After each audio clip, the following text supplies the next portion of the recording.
안녕하세요. 알파균의 경제 뉴스 시작해 보겠습니다.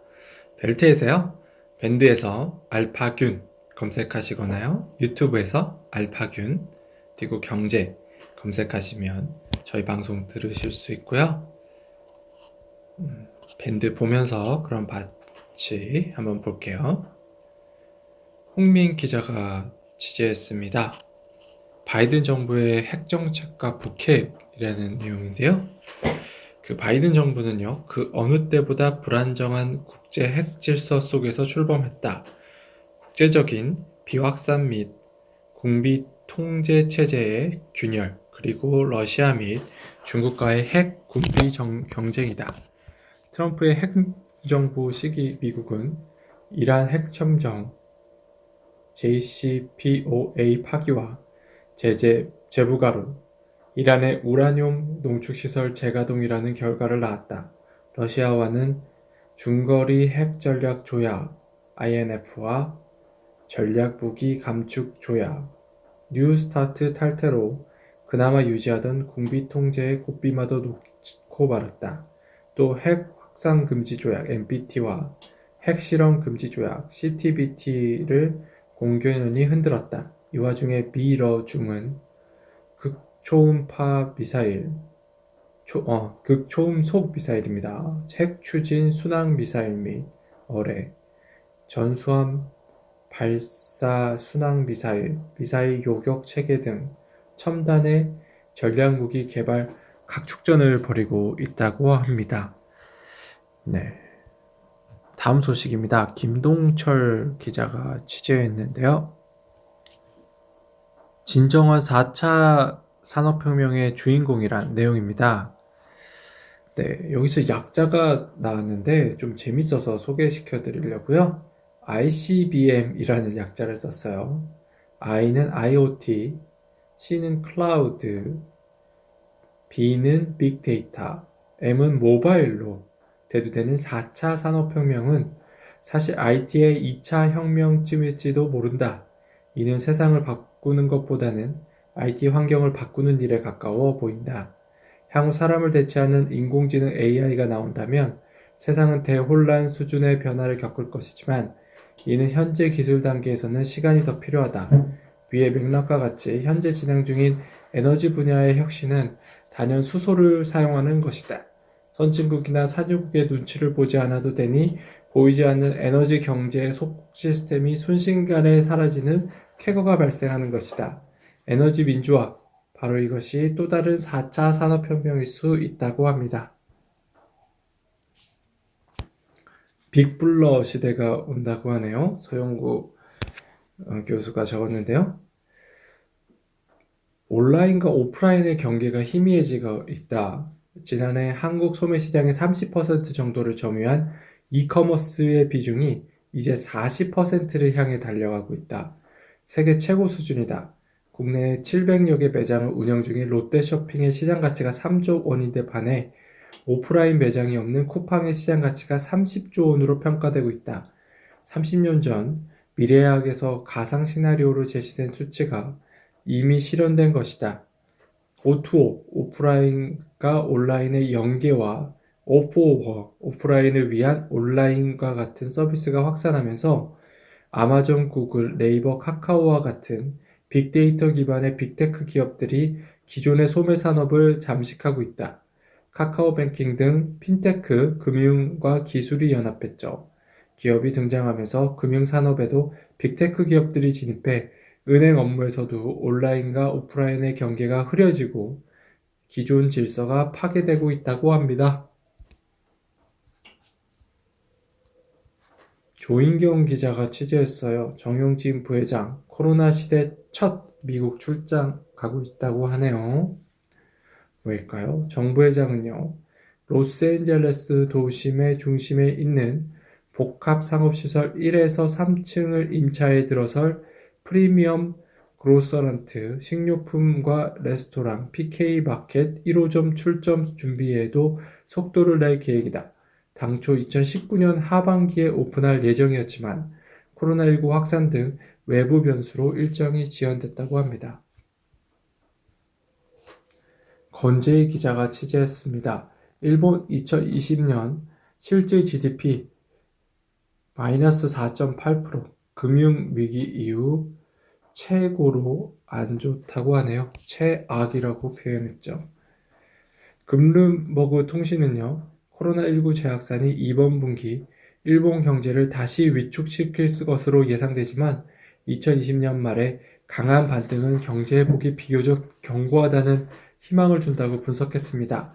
일본 내 코로나19 재확산으로 오락시선이 켜지며 4분기 GDP에 비해 비관적 전망이 우세했었죠. 네. 일본 경제가 상당히 안 좋아 보이지만 그래도 주식시장은 아주 좋습니다. 조윤희 기자가 취재했습니다. 미래에셋 대우 EUV에 관한 내용인데요. 미래에셋 대우에 투자하시는 분들 한번 보셔야겠네요. 국내 기관 전액 손실을 본 미국의 더드루 호텔, 네, 이 그림에 나오는 사진인가 보죠. 헐카페 현지 부호 손에 넘어갔다고 합니다. 3천억 원 투자분 중 절반인 1,500억 원은 국내 주요 증권사들이 자기 자본을 투입해 안정적인 거래로 알려졌던 터라 충격은 더 컸죠. NH투자증권은 지분 에코티 투자와 메자닌 투자를 병행했고 대표 주관사인 미래에셋대우와 중순위 주관사 하나금융투자도 각각 메자닌에 투자했었죠. 현대차증권은 현대차그룹 계열사재단과 함께 투자가로 참여했었죠. 신한금융투자는 일부 물량을 받아 개인에게 재판매했습니다. 개인이 받은 거 어떻게 할까요? 많은 손해가 있을 텐데요. 제2의 또 라임 사태까지 이어지진 않겠죠. 윤민영 기자가 취재했습니다. 일본 웹툰 공략 대원미디어 카카오와 맞손 잡았다고 하는데 앞으로가 기대됩니다. 대원미디어와 카카오는 대원 CI를 통해 국내 웹소설, 웹투자 시장을 공략했습니다. 대원 CI 지분 80%는 대원미디어가, 20%는 카카오 페이지가 보유 중인데요. 대원미디어 관계자는 양사의 국내 콘텐츠 공급자 CP가 대원 CI라면 세르파는 일본 CP가 되는 셈이라며 대원 CI로 한국에 이어 중국 시장에 진출하고 세르파로 미국, 일본 시장을 공략할 것이라고 얘기했습니다. 한동희 기자가 취재했어요. 소형 위성 기술산업 인수합병 지분 투자 나설 것이라고 하는데요. 우주에 관한 내용이죠. 민간 주주의 뉴스페이스죠. 하늘만 쳐다보던 한국도 이제 서서히 포문을 열고 있습니다. 대표적인 우주 기술 기업인 한국항공우주 산업 카이는 이달 초 뉴스페이스 태스크포스를 출범하며 도전장을 냈습니다. 뉴스페이스 TF장을 맡은 한창헌 카이 미래사업본부장 부문장은 최근 본지와의 인터뷰에서 소형, 초소형 위성 설계, 제작, 정보 분석을 아우르는 전방위적 가치사슬 확대를 계획하고 있다며 이르면 올해 상반기부터 핵심 기술 확보를 위해 인수합병 M&A 지분 투자에 나설 계획이라고 말했습니다. 최수문 기자가 취재했는데요. 증시 화랑에 중국의 작년 신규 투자자가요. 4년 만에 최대를 달성했다고 하네요. 1,800만 명에 다르는 투자자들이 지금 생겼다고 하는데요. 정말 대단하죠. 2015년 증시 화랑의 끝물이었던 2016년 1,900만 5,100명에 달했던 한 해 신규 투자자는 2017년에는 1,500만, 2018년에 1,200만, 2019년 1,300만을 기록했는데 이제 다시 늘어서요. 지난해 말 중국 내 총투자자는 1억 7천만 4,900명, 거의 1억 8천만 명이죠. 이는 전국 중국 인구의 13%에 달하는 수치라고 합니다. 네, 정말 굉장하죠. 일본 경제에 대한 뉴스입니다. 박성규 기자가 취재했는데요. 일본 11년 만에 역성장 강진에도 증시는 30년 만에 3만을 돌파했습니다. 15일 니온게이자 신문에 따르면 일본 내각부는 이날 지난해 일본의 연간 실질 국내 총생산 GDP가 전년 대비 4.8% 감소했다고 발표했습니다. 일본 경제가 마이너스 성장을 한 건 글로벌 금융 위기의 충격으로 성장률 마이너스 5.7%를 기록한 지난 2009년 이후 처음입니다. 오영주 기자 취재했는데요. 동학개미 덕에 증권사들 6조 순이익을 거뒀다고 하네요. 네. 주요 증권사 순이익 순위를 한번 볼게요. 2020년에는 미래에셋대우 1등 8천억 원, 한국투자증권 7천억 원, 키움투자증권 거의 7천억 원, NH투자증권 5,700억 원, 메리츠증권 5,600억 원. 네, 탑5의 순이익이 정말 많이 증가를 했네요. 신한금융투자는 너무 낮네요. 1,500억 원, 대신증권 1,600억 원.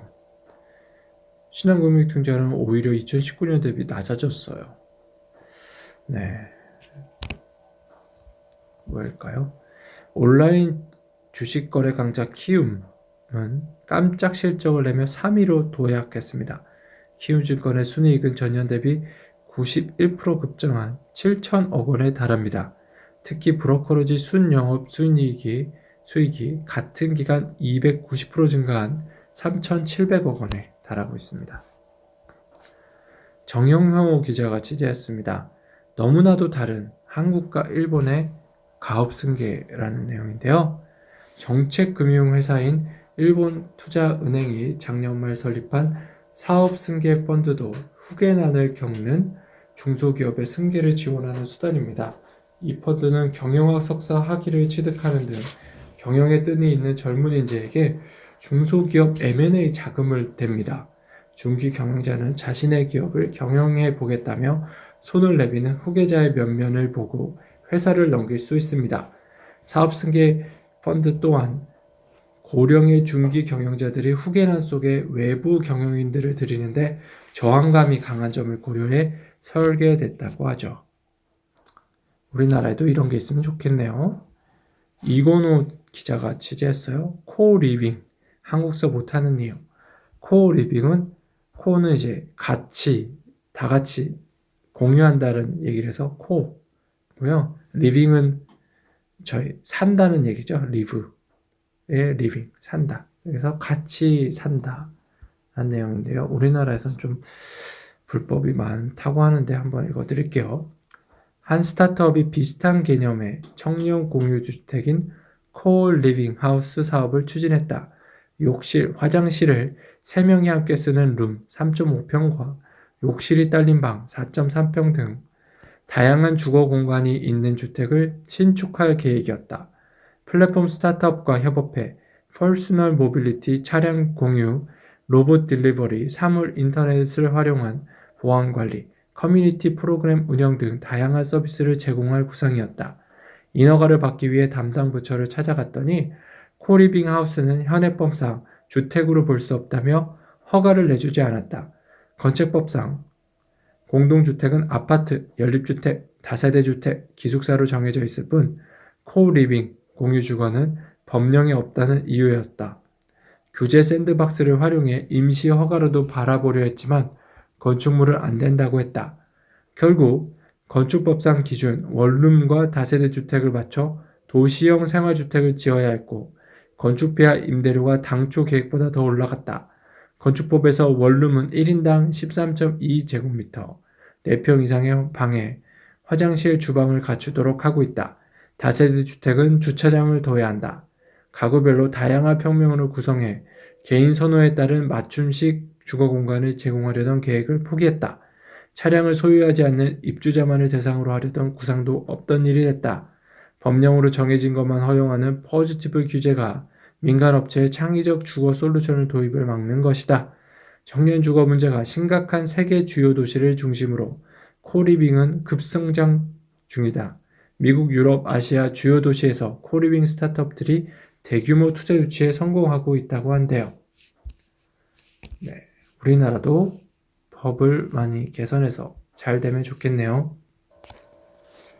김승호 보령제약그룹 회장이요? 회장 명함보다 카나브 PM 명함이 더 자랑스럽다고 하는데요. 책을 쓰셨네요. 가장 눈길을 끈 에피소드는요, 1966년 일본 제약사 루카쿠산으로부터 거담진 해제 용곽산의 기술 도입 계약을 따낸 얘기입니다. 당시 가진 거라곤 황량한 논밭이었던 서울 성수동 공장터와 공장 설계도가 전부였지만 해낼 수 있다고 밀어붙인 끝에 OK를 받아냈습니다. 고 정주영 현대 회장이 울산 미포만의 백사장 사진을 보여주고 그리스 선주로부터 배를 수주받은 일화를 떠올리게 하는 대목인데요. 시점은 현대의 배 수주 1971년보다 5년이나 앞선다고 합니다. 김진성 기자가 취재했습니다. 1.4조, 1조 4천억 유증 나선 하나솔루션 그린 뉴딜 바람 탈까요? 하나솔루션 유상증자 조달 금액은 1조 4,104억이고요. 신주 발행 물량은 3,141만 4천주, 신주 발행 가격 44,900원 정도 예상되고요. 청약 시기는 2월 24일에서 25일입니다. 주관사는 대신증권, 미래에셋대우, 한국투자증권, KB증권, NH투자증권 등이 있네요. 국내 대표 태양광 업체로 세계 각국에서 추진하는 그린 뉴딜 정책의 수혜를 볼 것이란 기대가 주가를 강하게 밀어올리고 있다. 특히 친환경 에너지를 중시하는 조 바이든 미국 대통령이 취임하면서 해외 실적이 크게 개선될 것이라는 전망에 힘이 실리고 있다. 하나솔루션은 미국 주거, 산업용 태양광 모듈 1위 기업이다. 지난해 3분기 기준 주거용 27.4%와 산업용 22.2%, 태양광 모듈 시장에서 모두 20% 이상의 점유율을 기록했다. 이 회사는 최근 수소 운송 보관에 필요한 고압 탱크 제조 기술을 보유한 미국 스타트업 시마론 인수에도 나서는 등 친환경 에너지 분야를 주 수익원으로 키우기 위해 투자에 한층 더 힘을 싣고 있다. 최대 주주인 화나 지분율 37.25%가 일찍이 청약 의사를 밝힌 것도 호재다. 화나는 이번 하나솔루션 유상증자에 참여해 배정받은 신주 931만 8,601주를 모두 사들일 계획이라고 합니다. 윤희은 기자가 취재했습니다. SK매직 1조 클럽 국내 렌털 계정 1,500만 명 돌파했다고 하네요. SK매직 매출을 한번 볼게요. 2016년 4,600억이었는데요. 2020년에는 1조를 넘어섰습니다. 렌털 업계가 정말 성장하고 있네요. 그런데 다른 렌털구도 많이 성장하고 있는데요. 코로나19 장기화에 따라 대면 영업이 어려워진 상황에서도 전반적으로 성장한 것으로 나타났다. 렌털업계 선두주자인 코웨이 629만 개를 비롯해 LG전자 270만 개, SK매직 200만 개, 쿠쿠 177만 개, 청호나이스 160만 개, 교원 웰스 80만 개, 현대렌탈케어 40만 개 등 국내 7대 렌털 브랜드 계정 수는 지난해 1,556만 개를 달성했습니다. 렌털업계 관계자는 LG전자에서 1년 만에 신규 렌털 계정을 70만 개 확보하는 등 본격적인 영업을 한 데다 기존 렌털 기업들이 자기관리형 정수기와 같은 제품을 내놓으며 비대면 렌털 시장을 확대한 결과라고 설명했습니다. 안정락 기자가 취재했어요. 사모펀드 브렉시터에 눌린 영국 기업을 사냥하고 있다는데요. 빌 게이츠의 패밀리 오피스도 나오네요. 세계 최대 사모펀드인 블랙스톤과 글로벌 인프라스트럭처 파트너스 등은 시그니처 에어비전 인수를 위해 35억 파운드를 제시했습니다.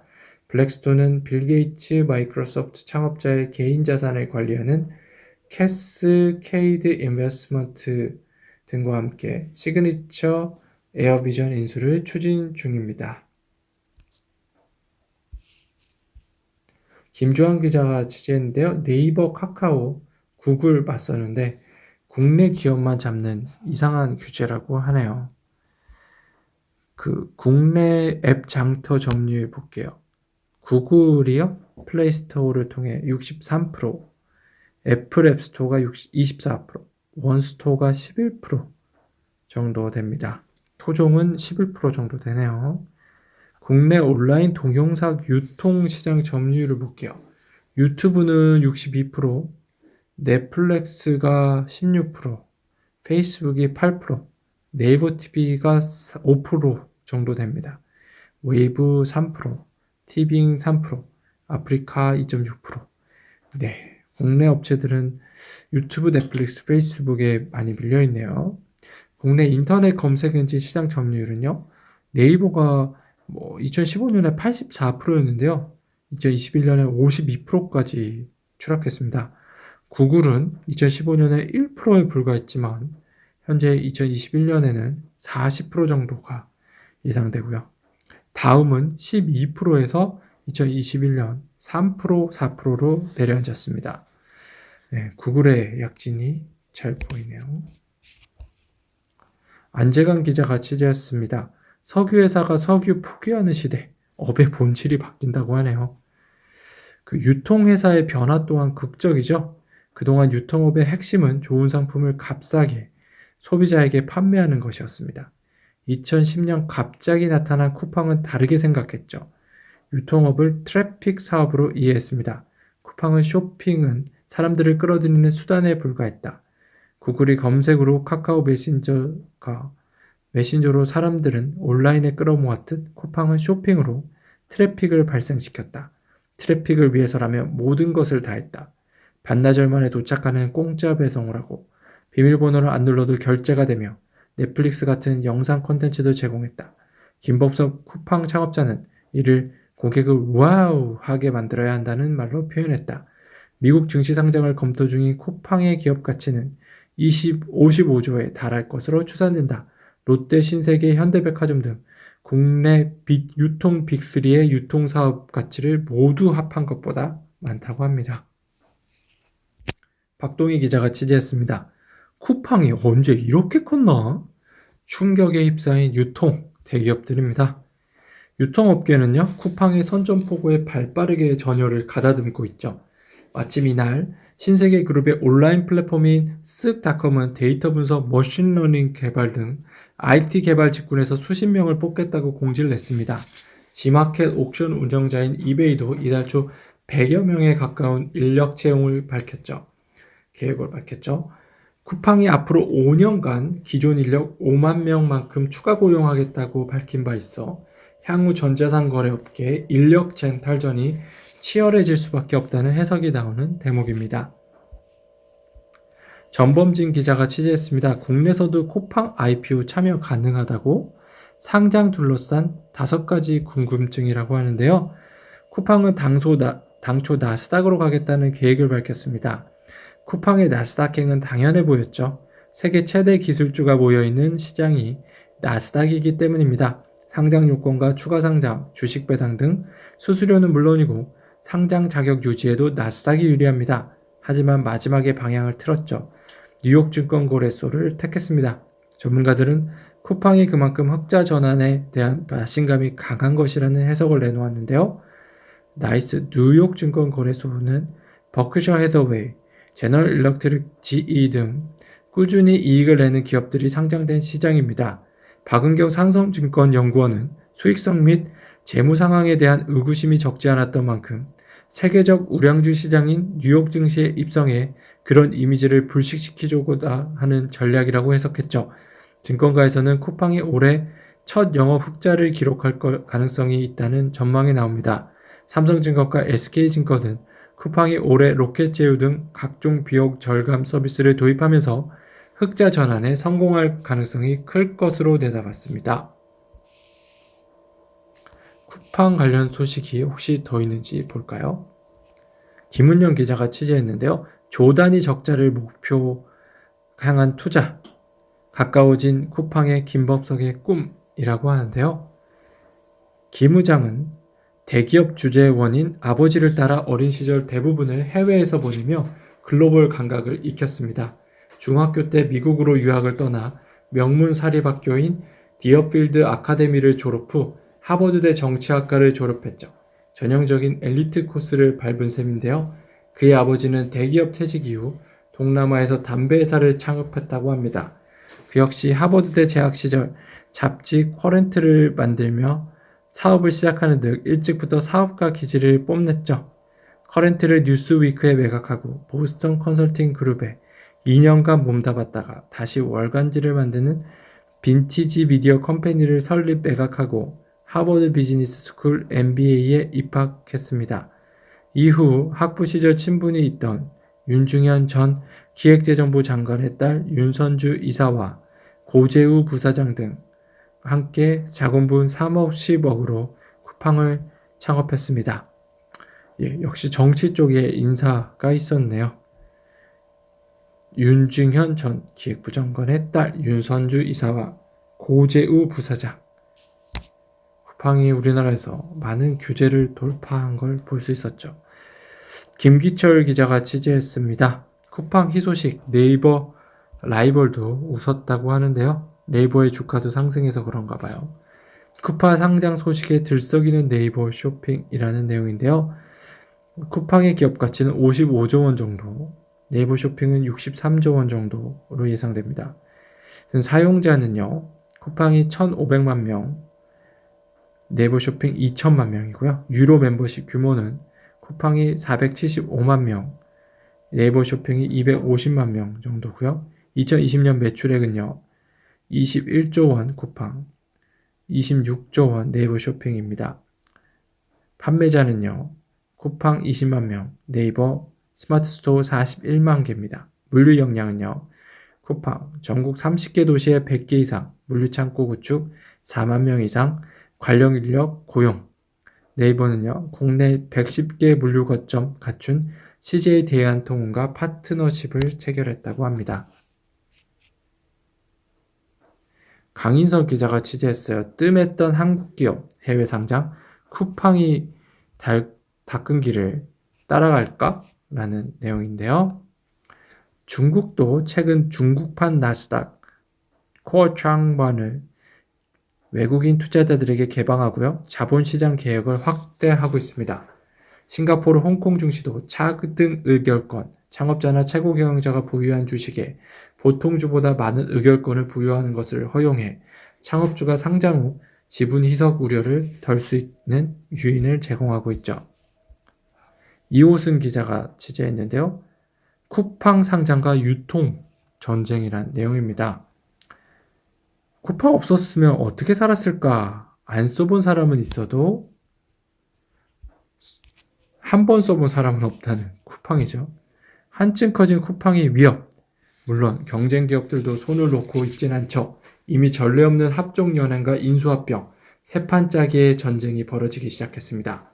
정용준 신세계 부회장은 얼마 전 이해진 네이버 글로벌 투자 책임자를 만나 협력 방안을 논의했습니다. 11번가는 세계 최대 전자상 거래 기업인 아마존과 제휴를 맺고 글로벌 유통 플랫폼으로 도약을 준비 중입니다. 네이버와 CJ는 주식을 맞교환하며 풀필먼트 서비스와 엔터테인먼트까지 전방위적 손을 잡았죠. GS 리테일은 GS 홈쇼핑과 합치며 덩치를 불렸고 중고거래 강자인 당근마켓도 손을 잡았습니다. 매물로 나온 이베이 코리아 새 주인이 누가 되느냐에 따라 업계는 또 한 번 요동을 칠 수 있습니다. 네, 쿠팡의 IPO 관련돼서 미국 전자공시에 올린 자료도요. 여기 이렇게 올려드렸으니까요. 한번 보시면 많은 도움이 될 겁니다. 네, We are building the future of commerce라고 하면서 보고서를 냈죠. 김평화 기자가 취재했는데요. 무이자 할부는 무조건 이득이라고? 네, 꼭 그렇진 않네요. 신용평가사는 신용점수를 정할 때 신용거래 이력을 참고합니다. 신용거래 이력에는 신용카드 카드 사용 내역과 연체 정보, 대출 내역 등이 포함되죠. 할부 거래를 이용한다고 무조건 곧바로 신용점수가 떨어지는 건 아니다. 하지만 할부 거래 횟수가 많아질수록 갚아야 할 카드 대금, 즉 빚이 늘어나게 된다. 빚이 늘어난다는 건 신용점수가 떨어지는 요인 중 하나입니다. 임창현 기자가 취재했는데요. 동네 상권 장악한 편의점, 백화점 매출을 뛰어넘었다고 합니다. 네. 2020년 오프라인 유통업체 매출 비중인데요. 대형 매트가요, 33.5%, 백화점 28.4%, 편의점 31%, SSM 7.1%입니다. 편의점이 백화점을 넘어섰죠. 대형마트도 곧 따라잡을 수도 있겠네요. 편의점 업계 관계자는 점포수 확장 등으로 지역 경제의 편의점의 위상이 높아졌고 1인 가족이 급증하면서 지역 장보기 문화에도 편의점에서 이루어지고 있다며 편의점 상품군이 다양해지며 백화점 소비까지 편의점이 대신하는 등 변화한 소비 패턴에 맞춘 상품들이 인기가 많았다고 밝혔습니다. 김하진 기자가 취재했는데요. 그 존스 홉킨스 대학 아시죠? 거기에 블룸버그가 마이클 블룸버그라고 그분이 많이 기부를 하면서 활성화됐다고 하네요. 홉킨스가 대학을 설립한 지 88년 후에 1964년에 한 학생이 존스 홉킨스대 전기공학과를 졸업했다. 이름이 마이클 블룸버그다. 평범한 고등학생으로 존스 홉킨스에 진학했던 블룸버그는 대학 시절을 지내면서 180도 다른 사람이 되었다. 탁월한 우둘생에 리더십까지 겸비한 스타가 됐다. 블룸버그는 학교에 감사하는 마음으로 졸업 직후인 1965년 학교에 $5를 기부했다. 하버드 경영대학원을 거쳐 블룸버그 뉴스를 창업했고 큰 성공을 거두었다. 뉴욕 시장도 역입했다. 블룸버그 재단을 만들어 기부와 사회사업을 시작했다. 2018년 모교에 $18억 장학금으로 기부해 존스 홉킨스 장학기금보다 20배가 많은 총액 $33억 기부로 미국 역사상 최대의 교육기관 기부자가 됐다. 블룸버그는 존스 홉킨스 대 외에도 총기 규제, 기후변화, 비만 예방 등 사업에 모두 $60억 기부한 인물이라고 합니다. 4억 달러 중에서 $18억 모교에 기부한 멋있는 사람이네요. 강상규 기자가 취재했습니다. 증시 고래 연기금 매도세에 대응하는 역발사 투자법이라고 하는데요. 네, 이 연기금들이 지금 주식을 많이 매도하고 있습니다. 삼성전자부터 보면요. 3조 5천억 원 정도를 매도를 했어요. 고가 대비 주가 하락률이 거의 16%에 달하죠. 그리고 SK하이닉스, 네이버까지 매도하고 있고요. 또 코스닥에서는 오스코텍을 매도를 많이 했습니다. 고가 대비 주가 하락률이 46%입니다. 네, 많은 기업들 있으니까 한번 매도하는 기업들 보시고요. 미국 월가의 증시 격언 중에 페드에 맞서지 마라. 그러니까 미국 중앙은행에 맞서지 말라는 말이 있습니다. 증시의 방향이 중앙은행의 금리 정책과 깊은 관련이 있기에 중앙은행의 금리 정책에 거슬러 주식 투자를 하지 말라는 것인데요. 예컨대 중앙은행이 금리를 올리면 차입 비용이 올라가 기업과 가계의 투자와 소비가 위축되고 결과적으로 기업 이익은 감소해 주가는 하락합니다. 이때 주식 투자를 늘리면 큰 손실을 피하기 어렵습니다. 반대로 중앙은행이 금리를 내리면 기업과 가계의 투자와 소비가 늘어나고 기업 이익은 증대되죠. 당연히 주가는 상승합니다. 이때 주식 투자를 줄이면 큰 이익을 얻을 기회를 놓치게 됩니다. 월가에서 페드 외에 맞서지 말아야 할 게 또 있다고 하는데요. 바로 수십조 원의 자본을 가진 대형 헤지펀드들입니다. 월가에서 고래라고 불리는 대형 헤지펀드가 움직일 때 주식과 파생상품 시장이 크게 요동쳤다는 뉴스가 언론에 종종 소개되죠. 만약 이들 고래의 움직임을 모르고 주식 투자했다가 낭패를 보기 십상입니다. 막대한 영향력 때문에 월가의 대형 헤지펀드들은 분기에 한 번씩 미국 증권거래위원회에 포트폴리오 변동을 신고해야 합니다. 한국에도 고래가 존재하죠. 바로 국민연금으로 대표되는 연기금입니다. 자금력 면에서 연기금에 필적할 만한 국내 기관은 없습니다. 그야말로 초대형 고래죠. 따라서 한국 증시에서 연기금에 맞서는 일은 극히 무모한 일입니다. 이민아 기자가 취재했습니다. 위워크 제낀 패스트5 매출 600억 원 돌파했네요. 네, 그래프를 보시면 2017년에 11억 원이었던 매출이 2020년에 600억 원까지 성장을 했습니다. 패스트5는 위워크처럼 그 사무실을 공유할 수 있게 해주는 업체죠. 사업 모델 다각화 성장세도 한몫했습니다. 패스트5는 전대차 방식뿐 아니라 위탁 운용 방식의 임대차 사업도 운영 중입니다. 건물주와 임대차 계약을 하는 대신 파트너십을 맺고 전체 매출을 나누는 구조입니다. 사무실 임대 비용 부담을 줄이면서 사업을 확장할 수 있는 이점이 있죠. 현재 광화문점 등 3개점에 이 같은 방식을 도입했는데 월 평균 매출은 점포당 5억 원 안팎으로 추정이 되고 있습니다. 고성용 기자가 취재했는데요. 직원 5명으로 120억 매출한 수호천사 되어준 땡땡땡 이라고 하는데요. 네, 국가의 도움을 많이 받았나 보네요.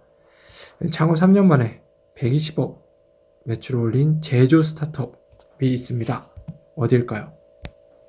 네, 바로 비대면 체온계 등 육아용 의료기기를 만드는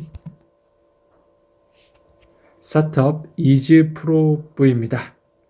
이즈프로브는 적외선 센서와 스마트폰 연동 기술 등으로 2017년 창업 당시부터 업계에서 주목받았죠. 예, 여기도 한번 사용해보면 좋겠네요. 이렇게 생긴 체온계입니다. 붐케어 비접촉 체온계입니다. 우경희 기자가 취재했는데요. LG, SK 합작사까지 결혼되고 있네요. 배터리 소송 합의금은 도대체 얼마가 될까요? SK그룹과 LG그룹 양쪽의 상황을 감안할 때 계열사 지분을 넘기는 방안도 검토될 전망입니다. 아직 전망은 이르지만 상반기 상장 최대어로 꼽히는 SK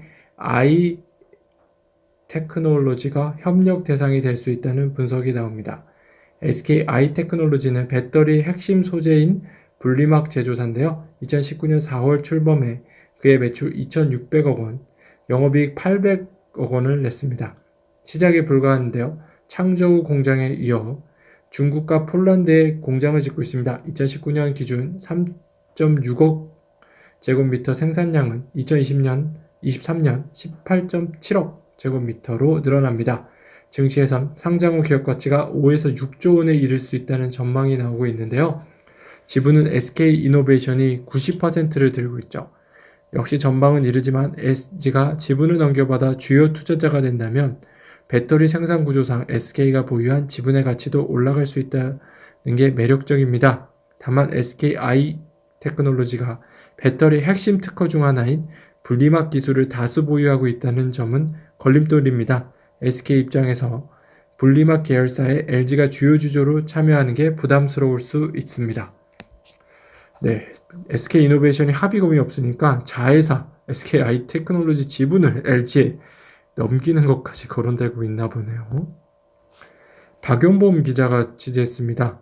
48평 집 이틀 만에 뚝딱. 뉴욕은 반값 주택 혁명 중이네요. 3D 프린팅으로요. 집을 짓는다고 하네요. 여기에 지금 매매 해망가가요. 30만 달러 정도 되는데요. 리얼터닷컴에 따르면 주변에서 같은 면적의 주택 평균 가격은요. 47만 달러입니다. 3D 프린터로 집을 지어 가격을 37% 낮춘 셈인데요.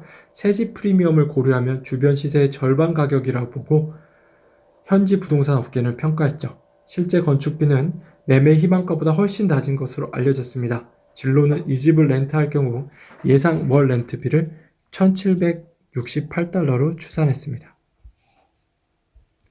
박용범 기자가 취재했는데요. 온라인 부동산 진로 하루 3천만 명이 사용하나 보네요. 진로와 함께 주목받는 프롭테크 기업은 부동산 거래 과정을 간소화하며 빅데이터에 기반해 주택 진매입을 하는 플랫폼 오픈도어입니다.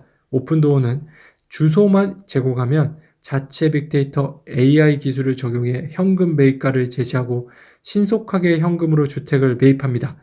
미국 부동산 매매 시 따라붙는 각종 숨은 비용을 없애고 7% 수수료를 받는 모델로 급성장 중입니다. 진로는 오픈도어 사업 모델에 자극받아 진로 오폴스라는 사업을 적극적으로 육성하고 있죠.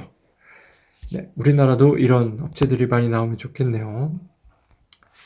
박재영 기자가 취재했습니다. LG전자 1분기 매출, 영업이익이 증가하고 있네요. 1분기 최고치 찍는다고 하네요. 2017년에 14조 6천억 원의 매출액이요. 2021년 18조에 달하고요. 영업이익은 9천억 정도에서 1조 1248억 원까지 성장할 계획이네요. 그리고요. LG전자 전장 사업은 올해 처음으로 흑자 전환에 성공할 것으로 보입니다. 업계에서는 VS 사업본부가 오늘 3분기 첫 흑자를 달성하고 연간으로도 300억 원대의 영업이익을 거둘 것으로 보고 있습니다. 이종혁 기자가 취재했는데요. 차량 반도체 품귀 장기화입니다. 삼성전자 M&A설 솔솔 나오고 있네요. 차량 반도체 점유율 한번 볼게요. NXP가 21%, 인피니언 19%, 르네사스 15%, 텍사스 인스트루먼트 14%, ST 마이크로 13%, 보쉬 9%, 온세미컨덕터 9%입니다. 네, 삼성전자가 이 중 어디를 인수합병을 하게 될까요? 아니면 안 하게 될까요? 신유경 기자가 취재했어요. 미국 10년물 금리 1.2% 돌파. 한국 증시에는 어떻게 될까요? 강송철 신한금융투자연구원은요, 최근 금리가 점진적으로 상승하는 배경에는 실물 경제 개선과 기업 이익 증가에 대한 기대감이 있다면서 중앙은행의 긴축 통화 정책으로 선회하거나 인플레이션 위기가 부각되면서 오는 금리 상승이 아니므로 주식시장에는 긍정적으로 작용할 것이라고 말했습니다. 과거 건전한 금리 상승 국면에서도 주식시장은 상승세를 보였습니다. 신한금융투자는 최근 금리 상승이 2008년 금융위기 이후 금리 상승 시기와 가장 유사하다고 분석했습니다. 이에 따르면 당시 금리 상승기였던 2008년 12월 17일부터 2010년 4월 5일까지 코스피 수익률은 47%에 달했습니다.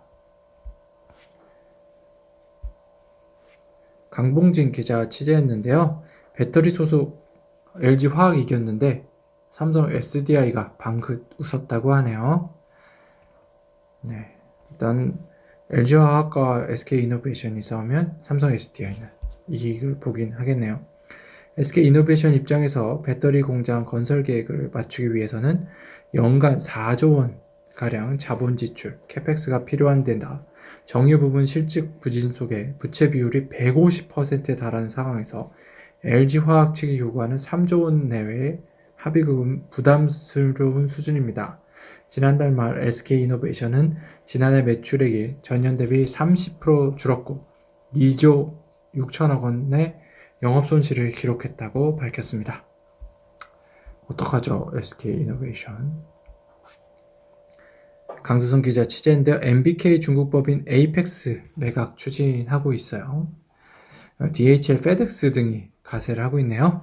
2006년 설립된 에이펙스 로지스틱스는 중국, 북미, 유럽 지역에 22개 지사를 운영 중인 국제 화물 운송업체로 중국에서 미국 화물 노선 1위 기업입니다.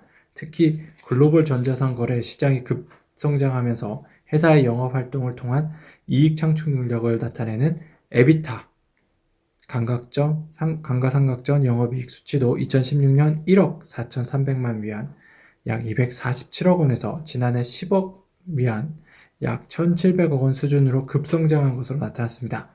이런 가운데 시장에서는 에이펙스 로지스틱스의 매각가가 3조 원 안팎에 달할 것이라는 관측도 제기되고 있네요.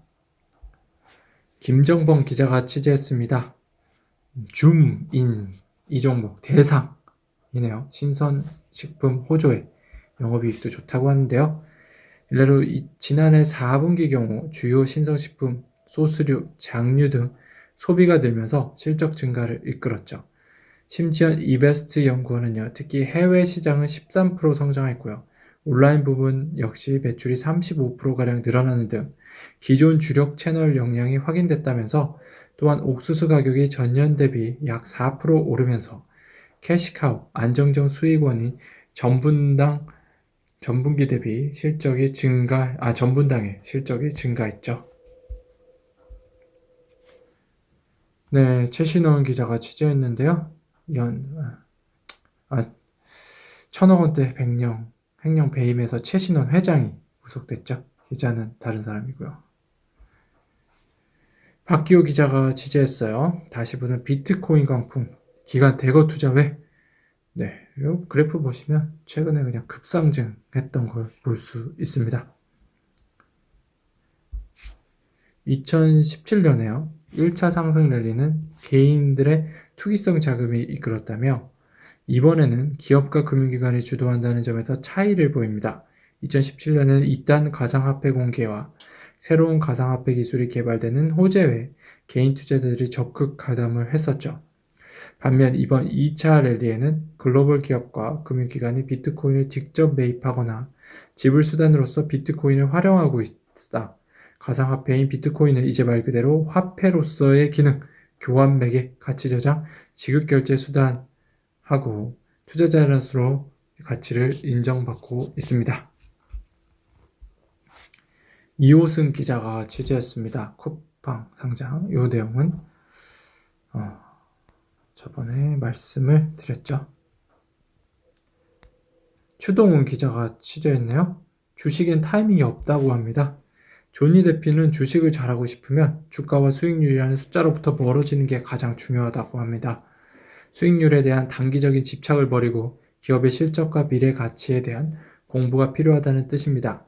이제 막 주식을 시작한 투자자라면 투자 시점을 저울질하기 이전에 투자 원칙을 세우는 게 무엇보다 중요한 이유입니다. 조동철 기자가 취재했어요. 경제학에 대한 아련한 추억이라고 하네요.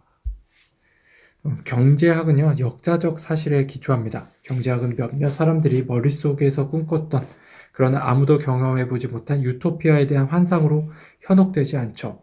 1980년대 운동권에서 유행했던 마르크시즘을 경제학 본류로 생각하지 않는다면 말입니다. 대신 근대 경제학은 수백 년의 역사 속에서 시행착오를 거쳐 진화해온 경제 시스템에 대한 분석에 뿌리를 둡니다.